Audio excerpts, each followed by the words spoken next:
Okay, Google. Unlock the door. Open door. Мындагы эшик, айнек, парда же чырактар айтор баары эч бир кыймылсыз телефон аркылуу эле башкарылат. Студент Акош Асанбаев өзү окуган Кыргыз мамлекеттик курулуш жана архитектура университетинин бир аудиториясын акылдуу борборго айландырган. Акылдуу урналар же акылдуу чайнектер да коюлган. Булардын баардыгы биздин система менен байланышкан. Эгерде биз кандайдыр мусорду сага турган болуп келсек, урна болсо автоматтык түрдө ачылат. Бир аздан кийин өзү автоматтык түрдө жабылып калат. Эгерде бул урнанын ичиге кандайдыр бир күйүүчү зат түшө турган болсо, бул автоматтык түрдө сигнал берип, бул жерде күйүп турган чырагы башка светтерде болуп өзгөрөт. Ошондой эле бул жерде электрочайник бар, акылдуу чайник. Бул чайникти болсо автоматтык түрдө куюп баштайт. Ал эми биздин кружка толгондон кийин өзү автоматтык түрдө токтойт. Бул борбор Акош Асанбаев иштеп чыккан акылдуу үй же кеңсе долбоорунун прототиби. Аны башкаруу үчүн программалоо тилин, тиркемени иштеп чыгууга Асанбаев 2 жылдай убакыт сарптаган. Азырынча бул тиркемени үн аркылуу англис тилинде гана башкарууга болот. Бул система ар бир үйдүн көлөмү жана өзгөчөлүгүнө жараша программисттин жардамы менен орнотулат экен. Google Chrome'га эле кирип, бул жерге адреси жаза турган болсок, ал автоматтык түрдө иштеп баштайт. Биз бул жерге кирип бардык керектүү нерселерди башкарсак болот, же болбосо бул жакта датчиктерди көрсөк болот. Температура, ошондой эле нымдуулук, ким кирип атат, ким чыгып атат, өрт коопсуздугу, ошондой эле камера, же болбосо адамдардын телефонунда көрсөк болот. Үн жардамы да англис тилинде эле болот. Анткени кыргыз тилинде колдонуучулар аз, ошол эле орус тилинде да колдонуучулар аз.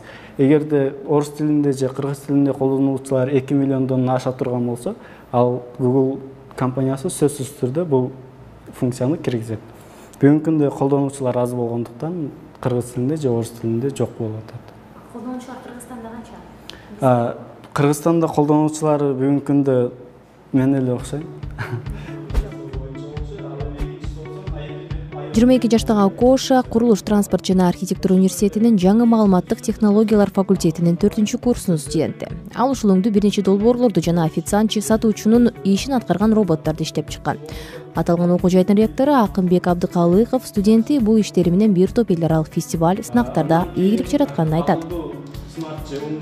Ошол эл аралык фестивалдарда биздин университеттин атынан катышып, биринчи орундарга ээ болду. Анын ичинде баягы акчалуу сыйлыктарга ээ болду, дипломдорго, сертификаттарга. Эң негизгиси Кыргызстандан биринчи болуп жалгыз бул Женевага бүткүл дүйнөлүк баягы интеллектуалдык менчик боюнча конференция, симпозиум жаштардын өткөргөнүнө барып катышып келди декабрдын башында. Бул зор жетишкендик, өзүнүн жумуштарын барып ошо угуп, азырда конференцияда болгон баягы тажрыйбаларды, жетишкендиктерди көрүп келди. Бул эми Женева, Швейцария, ар бир окуучу же болбосо ар бир лимпоз бара албайт.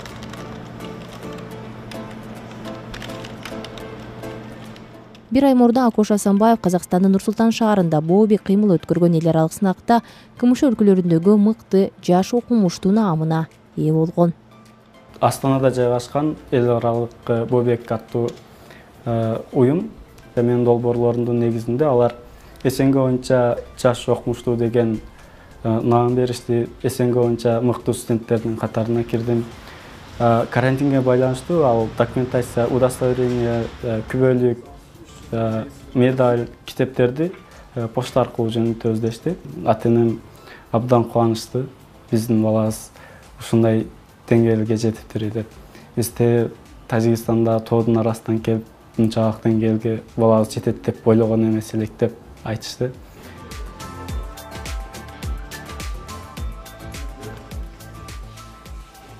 Акош Асанбаев Тажикстанды кыргыз. Акош Асанбаевдин үй-бүлөсү 8 жыл мурда кыргыздар жыш жашаган Тажикстандын Жиргетал аймагынан көчүп келип, чүйдүн четки айылдарынын биринде отурукташып калышкан. Көчүп келүүбүздүн себеби бул мекенге болгон сүйүү, ошондой эле кыргыз улуттугубуздун жоголбошун, өзүбүздүн каада салтты сактап калыш үчүн биз башка элдин мамлекетинен өзүбүздүн мамлекетке көчүп келдик. Кыргызстанга көчүп келүү, мекенге болгон сапар абдан татаал, абдан кыйын болду. Анткени биринчи келгенде эле үй жок же машина жок же акча жок, ар кимдин үйдө квартирада жүрдүк, тиги барасың, бу барасың, 1 ай 2 ай жашайсың, андан кийин башка үйгө көчөсүң. Ошондой эле дыйканчылык менен алектенгенге мүмкүнчүлүк жок болчу. Ар кимдин колунда иштеп көрдүк. Ошентип бүгүнкү күндө Кудайга шүгүр өзүбүздүн дыйканчылыгыбыз бар, өзүбүздүн үйүбүз бар. Дыйканчылык үй буларга биз 8 жылдын аралыгында жеттик десек болот.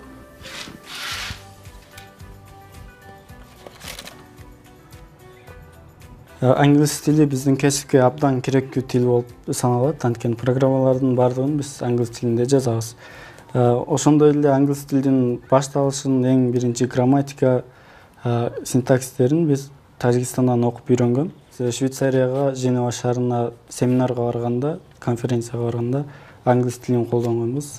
Баргандан келгенче англис тилинде сүйлөшөбүз. Акош Асанбаев Кыргызстанга көчүп келгенде 9-класста окуучу. Ал мектепти бул жакта аяктаган. Ал этникалык кыргыздар менен жергиликтүү кыргыздардын алакасына мындайча токтолду. Тажикстандагы этникалык кыргыздар менен Кыргызстандагы кыргыздардын айырмачылыгы бир аз эле айырмачылыгы бар. Көп жерден байкап алабыз. Сүйлөгөн диалектиси бир аз башкача болот.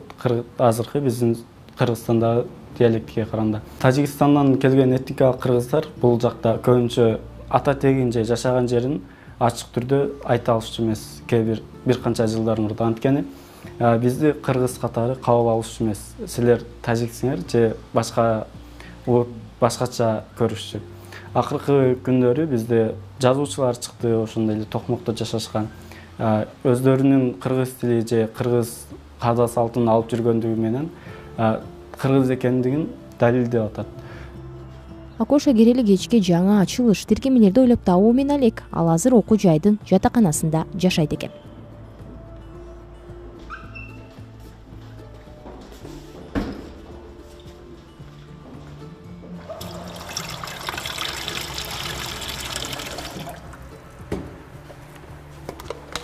Мен өзүм университетте программист болуп иштейм. 2900 сом айлык майын алам. Ошол 2900 сом менен 1 айлык жашоом уланат. Асанбаев быйыл окуу жайда аяктап жатат. Ал келечекте бул тармак өлкөдө өнүгүп, жаштар үчүн иш орундары камсыздалса дейт. Мындан улам технология жана программалоо багытында окуу курстарын ачкысы келет. Кудай кааласа жогорку окуу жайды бүтүп атам. Окууду бүткөндөн кийин ушул мен өзүм үйрөнгөн нерселерди башка балдарга же кыздарга, кичинекей өсүп келе турган балдарга убагында үйрөтүп калсак жакшы деп ойлойм. Анткени мен университетте 2-курстан баштап 3 жылда жасаган долбоорлорумду, 3 жылда жазган программаларымды мен башкаларга окута турган болсом, менин 3 жылдык кетирген убактымды алар 3 айда үйрөнүп алышат. Мисалы программа коддон турса, коддордун бардык функциясын мен билем. Алар 3 жылдык убакытта көптөгөн ийгиликтерди жаратышат деп ишенем. Союз кулагандан кийинки аралыкта коңшулаш Тажикстандан тарыхый мекенине кайткан кыргыздардын саны 50 миңден ашат. 10 миңден ашууну кайрылман макамынын негизинде Кыргызстандын жарандыгына ээ болушкан. Алардын көбү дыйканчылык жана айыл чарба тармактары менен алектенет. Айгерим Акылбекова, Давран Игамбердиев, Азаттык, Бишкек.